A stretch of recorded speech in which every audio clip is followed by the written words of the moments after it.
এই শেখ হাসিনা কিন্তু আসলে আমাদের দেশের একটা গলার কাঁটা হয়ে রয়েছেন। মানে এই বাংলাদেশের যে বাস্তবতা, সেই বাস্তবতাটাকে কিন্তু আমরা চাইলেও সেটা বদলে দিতে পারবো না। কাজেই একজন ভদ্রমহিলা, যিনি একজন গণহত্যাকারী ভদ্রমহিলা, যার বিরুদ্ধে গণহত্যার অভিযোগ উঠেছে এবং প্রায় সহস্রাধিক মানুষকে খুব ছোট্ট একটা সময়সীমার মধ্যে যিনি গুলি করে মেরেছেন, এবং শুধু তো মুসলিম নয়, আপনারা আমার চেয়ে অনেক বেটার জানেন, রিয়া গোপ বলে একটি বাচ্চা মেয়ে, 6 বছর 7 বছরের, সে মারা গিয়েছে।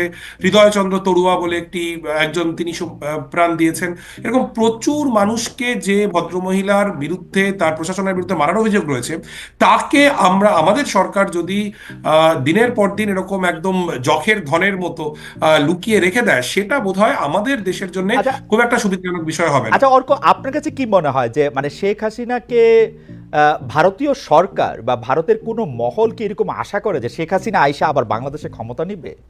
সে কি আমার তো আশা করে মনে যে হয়, ভারত চাইলে শেখ হাসিনাকে আবারও বাংলাদেশের সিংহাসনে বসায় দেওয়া সম্ভব? আসলে আসলে আমার মনে হয় যে, আমি কেউ এটা ভাবেন কিনা খালেদ ভাই আমি কমেন্ট করতে পারবো না, কিন্তু আমার মনে হয় দুটো বিষয়। একটা হচ্ছে যেটাকে বাস্তব বুদ্ধির বিচার আমরা কথা বলতে পারি, সেক্ষেত্রেও এটা অসম্ভব বলে মনে হয়। এবং আরেকটি বিষয় যেটা আমি খুব গুরুত্বপূর্ণ বলে মনে করি, আমাদের অবশ্যই বাংলাদেশের, শ্রীলঙ্কার, নেপালের, ভুটানের সার্বভৌমত্বকে সম্মান করতে হবে। হুম, হুম, শেখ হাসিনা হতে পারেন তিনি একজন দেবদূত, হুম, অথবা হতে পারেন তিনি একজন শয়তান, হুম। কিন্তু তার সঙ্গে কি হবে সেটা আমাদের বিষয় নয়, সেটা বাংলাদেশের জনগণ ঠিক করবেন। আমরা যারা ভারতের জনগণ, আমরা যারা ট্যাক্স ট্যাক্স দিই, আমরা প্যালেস্টাইনের পক্ষে অবস্থান নিতে পারি, কেউ ইসরায়েলের পক্ষে অবস্থান নিতে পারি, বাংলাদেশের চলমান গণহত্যার পক্ষে অবস্থান নিতে পারি, বিপক্ষে অবস্থান নিতে পারি। কিন্তু আমার মনে হয় যে আমাদের রাষ্ট্রের এই শেখ হাসিনা নামক ভদ্রমহিলাকে সুরক্ষা দেওয়ার জন্য এত সময়, এত অর্থ, এত এনার্জি, এগুলো ব্যয় করাটা ওই ব্যবসার ভাষায় বলতে গেলে খুব বাজে ইনভেস্টমেন্ট হচ্ছে। ভাদুরী, আমি আমার ধারণা বাংলাদেশের অধিকাংশ লোক আপনার কথা খুব পছন্দ করবেন। আমি জুলকারনাইনকেও একটু জানতে চাইবো যে ভাদুরী যেরকম পরিষ্কার বলছেন যে আসলে গলার কাটায় এইটা সম্পর্কে তার মতামত, কিন্তু আমার প্রশ্ন হচ্ছে ভারতীয় জনগণ বা পশ্চিমবঙ্গের জনগণ বা আপনার সাথে যারা, তারাও কি আপনার মতো ভাবেন, নাকি তাদের মধ্যে এরকম একটা ভাবনা আছে যে তারা একটু চেষ্টা চরিত্র করলে শেখ হাসিনা টুপ করে বাংলাদেশে ঢুকে পড়তে পারবেন, একটু সময় সবার চোখের আড়ালে গিয়ে গণভবনেও বসে থাকতে পারবেন, এবং জুলকারনাইন সায়ের সহ আমরা যারা শেখ হাসিনার বিপক্ষে কথা বলেছি তাদের সবাইকে অনেক শাস্তি দিবেন, তিনি এসে একটা একটা করে চিনে রাখবেন, মানে এরকম ভাবে আসলে কলকাতার লোকজন?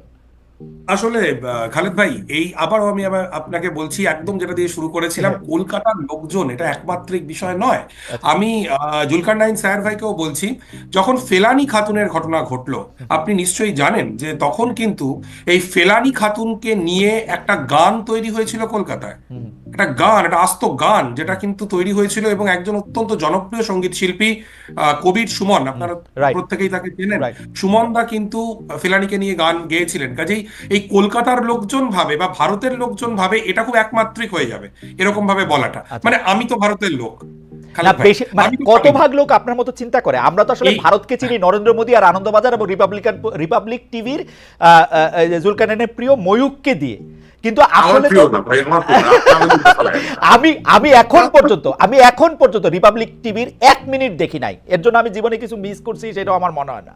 1 মিনিটও দেখি নাই আমি। মানে ভারতের লোকজন, মানে আপনার মতো লোক কতজন অর্ক? আর মোদির মতো বা ময়ূকের মতো বা রিপাবলিক টিভির মতো লোক, অর্ণব গোস্বামীর মতো লোক কতজন আসলে? এরকম জরিপ তো করা হয়নি খালেদ ভাই হ্যাঁ। এখনো পর্যন্ত। আমি আমার দেশের মানুষের শুভবুদ্ধির ওপর ভরসা রাখি, এবং বাংলাদেশের মুক্তিযুদ্ধে আমাদের দেশের জনগণ সেই বাংলাদেশের মানুষের পাশে ছিল। এরশাদের বিরুদ্ধে যখন লড়াই হয়েছে, সেই সময় কলকাতায় সংহতি মিছিল হয়েছে। এবং আমি আপনাকে বলি, আপনারা নিশ্চয়ই জানেন, যখন এই শেখ হাসিনার শাসনের বিরুদ্ধে অভ্যুত্থান হচ্ছে, তখন খোদ কলকাতার বুকে কিন্তু একাধিক মিছিল হয়েছে ছাত্র আন্দোলনের সংহতিতে। কাজেই আমি আবারও যেটা বলতে চাইছি যে, ভারতের অধিকাংশ মানুষ, তাদের কাছে বাংলাদেশ নিয়ে প্রচুর অপতথ্য ছড়িয়ে যাচ্ছে। ডেফিনেটলি সেটা আমাদের মেইন স্ট্রিম মিডিয়ার যেমন দায়, আবার একই সঙ্গে বাংলাদেশে একেবারেই কোনো সংখ্যালঘু নির্যাতনের ঘটনা ঘটছে না। বাংলাদেশে ভারত বিদ্বেষ ছড়াচ্ছে না, এগুলো আবার বলা যায় বলে আমি মনে না করি না না এই না বিষয়টা একটু না না লঘু। ভাদুরী, আপনি যদি খেয়াল করেন জনাব খানও কিন্তু আসলে প্রথম থেকে এইটি বলেন নাই যে এরকম কোনো ঘটনা ঘটেন নাই, কিন্তু উনি যেটি বলেছেন যে তারা হামলার শিকার হন বা অন্য কিছু শিকার হন সেটি রাজনৈতিক প্রতিপক্ষ হিসেবে শিকার হয়েছেন, সেরকম অনেক মুসলমানরাও এটার মধ্যে শিকার হয়েছে, তিনি এটি সমর্থন করেন নাই, কিন্তু এইটাকে সংখ্যালঘুর উপর হামলা এই নাম দেওয়া যাবে কিনা সেটি হচ্ছে ওনার প্রশ্ন আর কি। খালিদ ভাই, আমি এক মিনিট জি জাস্ট সময় জি। নিচ্ছি। হ্যাঁ, না ঠিকই, একদমই।